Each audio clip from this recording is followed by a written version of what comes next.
Hello everybody and welcome to another deck tech. I have an interesting one for you this week. So I've been getting a lot of decks that are really good, and I kind of smashed two of them together and made a deck that might be really bad. But we're gonna see. I am calling this one Oil Rig, and the reason why is because we have all of our diesel creatures, the Jotun Feastcaller and Worldbearer Behemoth, as well as something that's kind of cool, Sunken Tower. So we've got our rig and all of our oil. So the deck that I smashed together, there was a cool list that was given to me that was called Sunken Orb, which never quite worked. It was Sunken Tower plus Mysterium Orb, which gives all of your Sentinels Overwhelm and Endurance, which is kind of cool with Sunken Tower because once a turn, you can pay 5, make a copy, and then at the third use, you sacrifice it and it stuns everything. That's not particularly useful normally, but if all of your units have Endurance because of Mysterium Orb, then your units don't get stunned, you swing for lethal, boom, bada bing, you win. Kind of cool. Really, really slow Crystallize that also gives you extra really big creatures for cheap, which is the point of the deck. It was kind of cool. The other deck that I smashed together is a deck that was all about, it was Diesel Killers or something like that, and it was all of the Jotun Feastcaller, Worldbearer Behemoth, and things like Xenan Initiation and the Dinosaur Fight card and Predators Instinct, stuff like that, so things to give them fight, so that you can immediately get the, when they attack, draw a card or draw a power card from your deck, effect off of them. And then it also had things like Mirror Image and Strength of the Pack.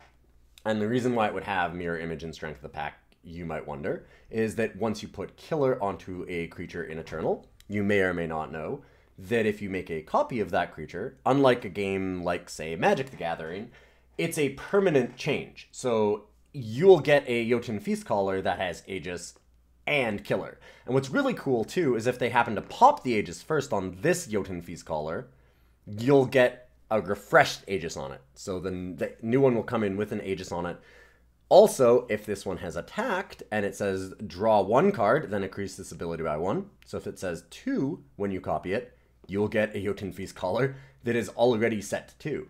So you can get some really broken board states, especially with things like Strength of the Pack, where you'll, Worldbearer Behemoth, give it Killer, attack, they'll pass, you Strength of the Pack, make it a 10, 13 or whatever, and then, or a 9, 12, sorry.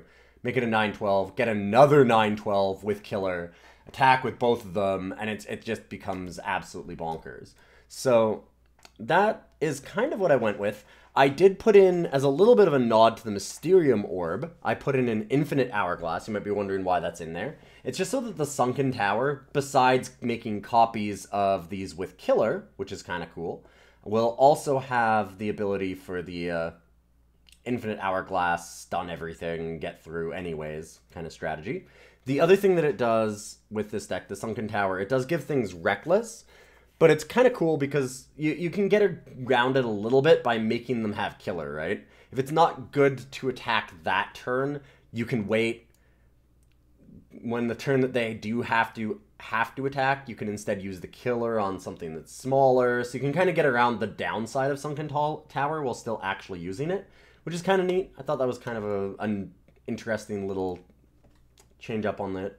It's also useful for when you do the sacrifice and stun everything, is that you can make a copy and then like use the Killer, and afterwards you get to stun and use the Killer. So it's kind of nice. Anyways, I'm thinking that it'll be okay. We've got Lightning Storms to stop off the really aggro strategies, Power Stone to try and ramp us up. We have some Temple Scribes as well to just kind of dig and again stall out against really aggressive strategies, Strategize to dig, Amber Acolyte to keep digging, and get us up to our power cards that we need for these. Now, you might wonder, everybody's been running a lot of Trail. Oh, wow, why can't I not think of the card? Let me just find it here really, really quickly. Trailmaker, that's what it is. A lot of people have been running Trailmaker. So Trailmaker is a card that gives +1 maximum power, and when you summon it, you gain an influence of your choice. So essentially, it's a cheaper Amber Acolyte that puts the Sigil into play immediately, which sounds insane. I think people are running this too often, because in a deck like ours right here, we're going to end up chump blocking with this a lot against aggressive decks, or losing it a lot to decks that are running Lightning Storm, and everything right now is running Lightning Storm and Torch and things like that, so we don't have a lot of other targets early on. So if we play this, and I have tested it a little bit, it dies to our own Lightning Storms, it dies to our opponent's Lightning Storms, it dies to the Torches and all those kinds of things way too often for my liking. It still gives you the influence, but then you're short of the power. So there's a lot of times where you would have had 5 power if it had been an Amber Acolyte, but instead you had Trailmaker.